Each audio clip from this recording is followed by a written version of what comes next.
जय हिंद प्यारे साथियों। आपका स्वागत है आपके अपने चैनल केडी इंक्रेज लर्निंग पर। तो प्यारे साथियों, आज हम एक बार फिर से कवर करेंगे एसएससी जीडी के प्रीवियस क्वेश्चन पेपर को, जो कि पेपर हुआ था 1 फरवरी 2023 का पेपर है। फर्स्ट शिफ्ट का क्वेश्चन पेपर आपको अपलोड कर दिया गया है और ये सेकंड शिफ्ट का प्रश्न है। इसको देखेंगे, समझेंगे और आगामी जो है 2023-24 के एसएससी जीडी के जो है पेपर को अपने बेहतर बनाएंगे। चलते हैं क्वेश्चन नंबर 1 की ओर। क्वेश्चन नंबर 1 जनगणना से क्वेश्चन पूछा गया है। जनगणना 2011 के अनुसार भारत के किस राज्य में महिला साक्षरता दर सबसे कम है? तो राजस्थान में जो है महिला साक्षरता दर जो है सबसे कम है। आपका राइट आंसर क्या हो जाएगा? ऑप्शन 1। आगे बढ़ते हैं क्वेश्चन नंबर 2 की ओर चलते हैं। क्वेश्चन नंबर 2 है, निम्नलिखित में से किसे भारत का फ्लाइंग सिख कहा जाता है? तो मिल्खा सिंह को जो है भारत का फ्लाइंग सिख कहा जाता है। आपका राइट आंसर क्या हो जाएगा? Option number 4 Milkha Singh. आगे बढ़ते हैं क्वेश्चन नंबर 3 की ओर चलते हैं। क्वेश्चन नंबर 3 है, 1950 से 1951 में सकल घरेलू उत्पाद में औद्योगिक क्षेत्र का योगदान लगभग कितने प्रतिशत है? तो 11.8% है। आगे बढ़ते हैं क्वेश्चन नंबर 4 की ओर चलते हैं। क्वेश्चन नंबर 4 है, निम्नलिखित में से कौन हर्षवर्धन के दरबारी कवि और हर्षचरित्र के लेखक थे? तो इसमें आपका राइट आंसर हो जाएगा बाणभट्ट। बाणभट्ट के द्वारा एक पुस्तक और लिखी गई थी, कादम्बरी, जो कि हर्षवर्धन के दरबारी कवि थे। और हर्षचरित्र जो है ये भी बाणभट्ट लिखे थे। हर्षवर्धन जो थे राजा थे, उन्होंने भी 3 पुस्तक की रचना की थी। कौन कौन सी? प्रियदर्शनी, नागानंद और रत्नावली के रचनाकार कौन है? हर्षवर्धन है। ये भी क्वेश्चन पूछ लिया जाता है। आगे बढ़ते हैं क्वेश्चन नंबर 5 की ओर चलते हैं। क्वेश्चन नंबर 5 है, भारत के संविधान के अनुच्छेद 103 के तहत संसद के किसी भी सदन की बैठक का गठन करने के लिए आवश्यक गणपूर्ति सदन के सदस्यों की कुल संख्या का कितना भाग होता है? तो 1/10 भाग जो है होता है, तभी भी सदन चलता है। जितने भी संसद के सदस्य हैं उनका अगर 1/10 भाग नहीं रहेगा तो संसद का जो है सदन नहीं चलेगा। गणपूर्ति का मतलब वही होता है। आगे बढ़ते हैं क्वेश्चन नंबर, जिसे कोरम कहते हैं। क्वेश्चन नंबर 6 है, प्रत्येक 12 वर्ष बाद मनाया जाने वाला महामस्तकाभिषेक एक देश देश त्यौहार है? तो ये जैन त्यौहार है, महामस्तकाभिषेक। आगे बढ़ते हैं क्वेश्चन नंबर 7 की ओर चलते हैं। क्वेश्चन नंबर 7 है, कौशल भारत मिशन को किस के प्रमुख कार्यक्रम के तहत लॉन्च किया गया था? तो कौशल विकास और उद्यमशीलता मंत्रालय के द्वारा। आगे बढ़ते हैं क्वेश्चन नंबर 8 की ओर चलते हैं। क्वेश्चन नंबर 8 है, रुक्मिणी देवी अरुंडेल ने किस नृत्य शैली में विभिन्न पुरस्कार जीते हैं? किस नृत्य शैली की नृत्यांगना है? तो भरतनाट्यम की नृत्यांगना है। आपका राइट आंसर क्या हो जाएगा? Option number 1। जैसा कि हम सभी पेपर को सॉल्व करते हुए बताते हैं कि प्रमुख वाद्य यंत्र और उसके वादक से जो है प्रश्न पूछा जाता है। प्रमुख शास्त्रीय नृत्य और उसके नर्तकी से क्वेश्चन पूछा जाता है, नर्तक से पूछा जाता है।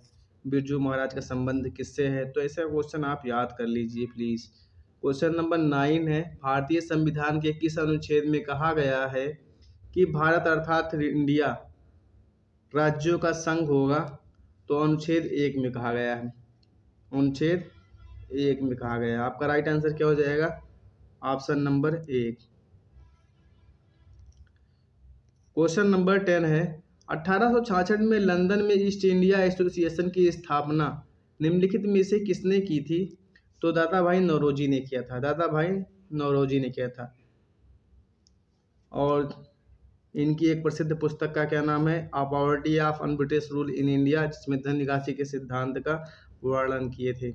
आगे बढ़ते हैं क्वेश्चन नंबर 11 की ओर चलते हैं। क्वेश्चन नंबर 11 है, भारत के किस केंद्रीय मंत्री ने नवंबर 2022 में भारत अंतर्राष्ट्रीय व्यापार मेले में खादी इंडिया पवेलियन का उद्घाटन किया है? तो नारायण राणे ने किया है। करंट का क्वेश्चन है, आगे बढ़ते हैं क्वेश्चन नंबर 12 की ओर।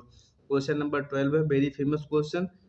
भारत में हरित क्रांति का नेतृत्व निम्न में से किसने किया था? तो भारत में जो है हरित क्रांति का नेतृत्व MS स्वामीनाथन ने किया था। उस समय सरकार किसकी थी? तो 1966-67 में किए थे, जिस समय सरकार किसकी थी? लाल बहादुर शास्त्री की सरकार थी। और नरमन बोरलांग जो हैं ये विश्व में हरित क्रांति के जनक हैं। नरमन बोरलांग जो हैं ये विश्व में हरित क्रांति के जनक हैं। आपसे पूछा जाएगा कि भारत में हरित क्रांति के जनक कौन है? तो MS स्वामीनाथन, और विश्व में नरमन बोरलांग। इसको आप ध्यान में रखिएगा। आगे बढ़ते हैं क्वेश्चन नंबर 13 की ओर। मुकाबले को समाप्त घोषित करने के लिए एक फ्रीस्टाइल पहलवान के पास अपने प्रतिद्वंदी के विरुद्ध कितने अंक होने चाहिए? तो 10 अंक होने चाहिए।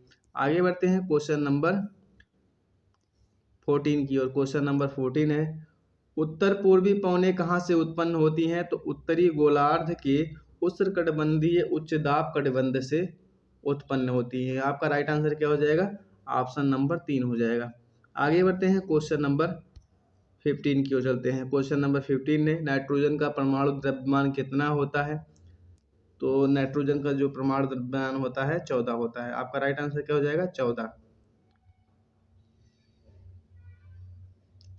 आगे बढ़ते हैं क्वेश्चन नंबर 16 की ओर चलते हैं। क्वेश्चन नंबर 16 है असम का शास्त्रीय नृत्य सत्रिया नृत्य भक्ति आंदोलन से प्रेरित है। सत्रिया नृत्य जो है वो भक्ति आंदोलन से प्रेरित है। और सत्रिया एक शास्त्रीय नृत्य है, इसको भी आप याद रखिएगा। 8 शास्त्रीय नृत्य हैं, उन सभी को आप एक बार कवर कर लीजिए और उनकी नृत्यांगना नर्तक से संबंधित प्रश्नों को भी कवर कर लीजिए। क्वेश्चन नंबर 17 है माइक्रो फाइनेंस ऋण को किसी संपार्श्विक की आवश्यकता नहीं होती है। इसमें आपका राइट आंसर क्या हो जाएगा? ऑप्शन नंबर 4 हो जाएगा। आगे बढ़ते हैं क्वेश्चन नंबर 18 की ओर। क्वेश्चन नंबर 18 है करंट का क्वेश्चन है। आगे बढ़ते हैं क्वेश्चन नंबर 19 की ओर। क्वेश्चन नंबर 19 है निम्न में से कौन सा जीवाणु संक्रमक का एक लक्षण है? तो बुखार जो है वो जीवाणु संक्रमक का एक लक्षण है। आगे बढ़ते हैं क्वेश्चन नंबर 20 की ओर चलते हैं। क्वेश्चन नंबर 20 है विषम चयन करें संकेत कृषि प्रक्रियाएं हैं। तो छिड़काव, खाना, बुआई, जोतना, ये सब खेत में किया जाता है। खाना तो खाया जाता है। खाना खाना मतलब कोई कुछ खाते हैं, और छिड़काव तो खेत में किया जाता है। बुआई खेत में की जाती है, जोता जाता है खेत को।